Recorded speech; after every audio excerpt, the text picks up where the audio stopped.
This influencer was just exposed for secretly running one of the most toxic forums on the internet, where he was making over $400,000 a year. And what started as a simple request to please take down this thread about us turned into one of the most expensive games of hide and seek the internet has ever seen. So meet Sebastian Henry Bond, though for about 8 years, nobody really knew his name because he was hiding behind fake identities, encrypted emails, and offshore companies while operating Tattleife, a gossip forum allegedly making its victims' lives miserable. The website Tattleife launched in 2017 and was described as a commentary and critiques website focused on people who monetize their personal life as a business, aka a rant forum about online influencers. Essentially, the forum was a complete free-for-all where anonymous users could post whatever they wanted to about influencers, content creators, and small business owners. And when I say they posted whatever they wanted to, I really mean everything, ranging from appearance shaming to spreading completely false information and doxing. And the platform was getting up to 12 million monthly users, mostly from the UK, with dedicated threads targeting traditional celebrities, influencers, bloggers, and families. Users could start a thread about literally anyone as long as they had some sort of online following. And the worst part is there was nearly no moderation, as some visitors would straight up post doxing photos and stalker-like posts saying, "Hey, we're watching you," alongside of making jokes about people and relatives who have passed away. And this is the kind of scummy things that you would see get banned from most other places online. What kind of abuse are we talking about? So the site is well designed for moderating in voice of dissent, voice of extremism and hate speech, defamation, abuse.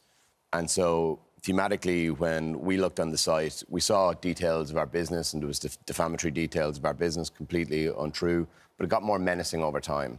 And eventually it got into stalking. There was lots of commentary of where we were when we were in a restaurant, we're watching you, stuff like this. And So kind of like cyber stalking, really. but stalking in real life. So this was somebody saying, "Oh, we can see you in this restaurant. We're looking at you right now."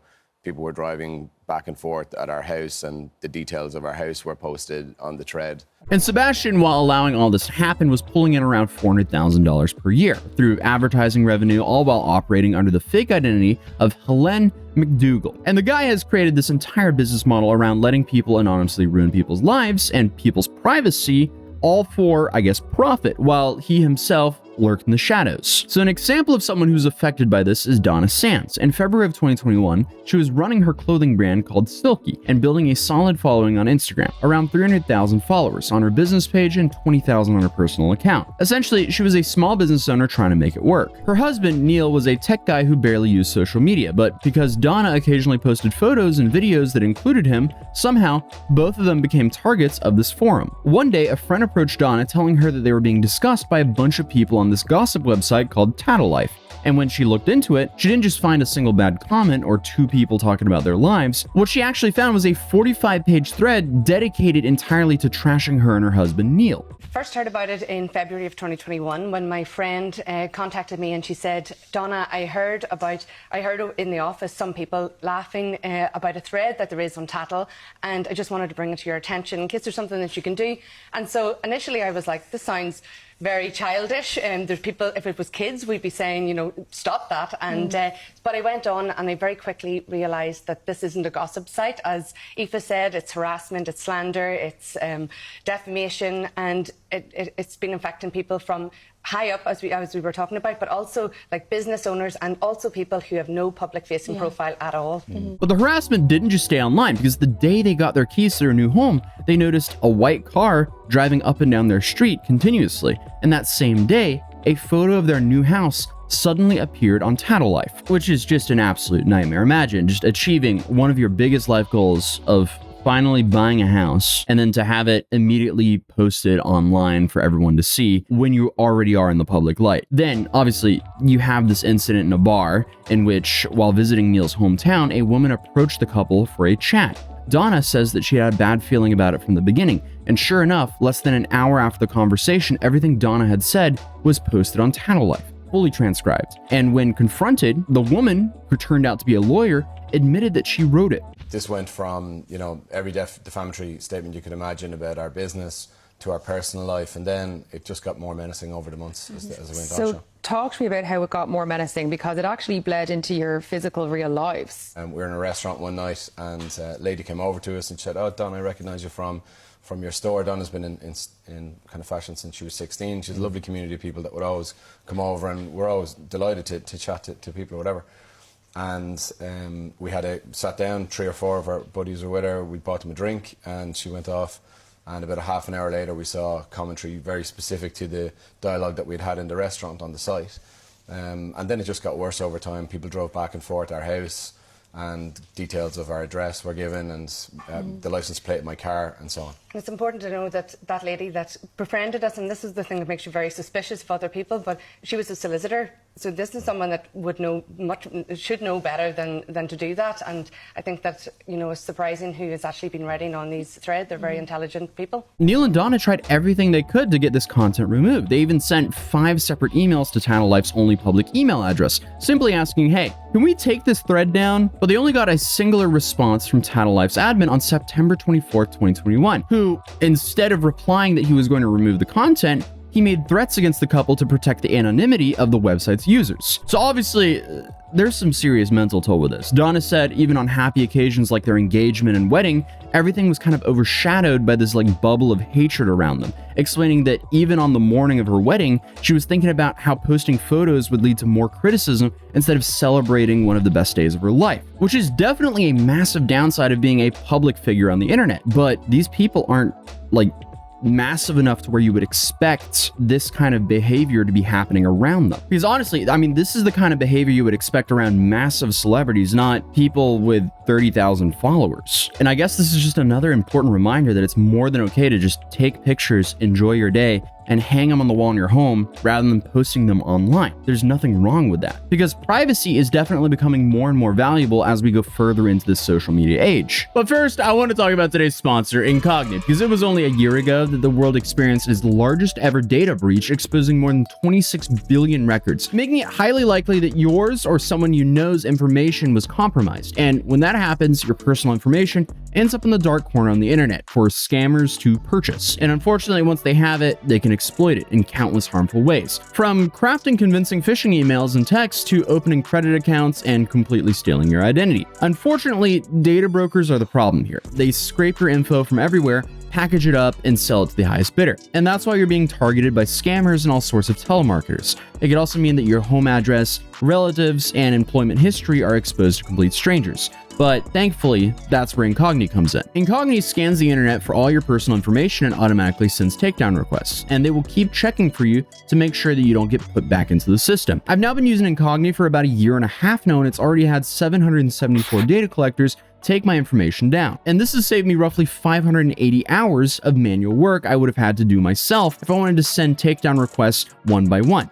And even better, Incognito just introduced unlimited and family unlimited plans, which also include their custom removals feature. And this feature gives you the ability, if you see yourself sitting on some sketchy people search website or database, you can point it out and Incognito's privacy agents will actually handle that takedown for you. And the family plan lets you extend all of this to 5 family members as well. And for me, the biggest win here has been the peace of mind. And more importantly, I now know my address, shopping habits, and employment history aren't just floating around in the open for some criminals to abuse. So if you want to start taking your privacy a little bit more seriously, you can go to incognito.com/Atozy and use code Atozy for 60% off. I've seen it firsthand. Data brokers, they don't give up easily, but Incognito does the annoying work for you, and honestly, it's been a massive win for me. So I'm grateful Incognito actually wanted to support the channel and allow me to promote a product that I personally use and enjoy. So again, if you think Incognito can help you, you can go to incognito.com/Atozy or click the link right down below to start taking your personal data off the market. But without further ado, let's continue the video. Because Neil said this entire situation affected his work too. Back then, he did some lecturing and was paranoid that every time he stood up to speak, someone could just Google his name and find all this false information about him. They both know that dozens of people had already tried to take Tattle Life before and failed. The owner was completely anonymous, hiding behind the Helen McDougall persona. And if there was one thing that they knew for sure, it was that the name was fake. But while police requests went unanswered and media investigations turned up for nothing, Neil felt like his background in tech might give them a chance that others don't have. So in May of 2023, Neil and Donna hired Gately Legal. This is a high-end law firm to start the legal process. They sent pre-action correspondence to Tattle Life's only public email address, giving Sebastian Bond a chance to respond. 6 weeks later, nobody from Tattle Life had replied. So in June of 2023, more than 2 years after first discovering the thread about them, the couple filed a lawsuit against the person or people running Tattleife. Their legal team pointed out that not only was the site anonymous, but it wasn't even properly registered with the UK authorities, despite making hundreds of thousands per year through advertising revenue. The court granted reporting restrictions to protect the couple's identity and to prevent the unknown defendants from potentially hiding assets. So, when Sebastian failed to respond to the legal action, the judge issued an injunction ordering the content to be removed and for the user data to be disclosed. So that was the first real win for the couple. But here's the thing. Sebastian still did not show up to court. So in December of 2023, Mr. Justice McCallendon delivered a scathing judgment, calling the post quite appalling and saying the way the couple had been vilified by anonymous posters was completely unacceptable. Also, shout out this man who's literally named Justice, who became a judge. What a legend. And the judge, he did his own experiment to see how easy it was to find the thread about the couple. And his conclusion, yeah, it was extremely simple to access, and this was a clear case of peddling lies for profit through calculated extreme cynicism. In other words, defamation and harassment at an extremely high level. So, the judge awarded $200,000 in damages to each of them and ordered that their legal costs should be covered, allowing their search for accountability to continue. But at this point, they still had no idea who they were actually fighting. They were just fighting an anonymous website. And this is where things really get interesting, because finding Sebastian turned into this whole story of its own. Because Gately Legal hired Nardello & Co., a London and New York-based investigation firm that specializes in tracking down people who don't want to be found. These guys recently won Investigations Consultancy of the Year, and their day job is literally finding things or people that others can't. So they were put on the case, and their task was to unmask this fake Helen McDougall. Because, well, the truth is that everyone leaves a trace online, no matter how hard they try to hide it. And people who spend lots of time on the internet leave distinct patterns that can be analyzed and profiled. So the investigation took them through domain names, company filings, social media profiles, past businesses, and former websites that all laid out the foundation for Tattleife. And that's where they found other websites that use similar technical setups and programming, revealing the patterns of how Sebastian operated. So not only that, but they also studied language patterns, writing styles, grammatical errors, preferred phrases, and unusual punctuation habits. So that was when they found the evidence linking Sebastian to a vegan website called Nest and Glow, supposedly ran by someone called Bastian Durward, another fake name, even though this one seems to relate to his real one. And Sebastian, of course, was not perfect by any means, so soon enough the investigators discovered he constantly used the same similar passwords across various online accounts. They also found old photos and videos that he'd posted years earlier, assumingly before he realized that he might want to hide everything, and used details in the backgrounds to geolocate where they were actually taken. Essentially, they went full Rainbolt from GeoGuessr on this manhunt. Has a girl ever talked to you? No, this is Bolivia. Nice. Norway.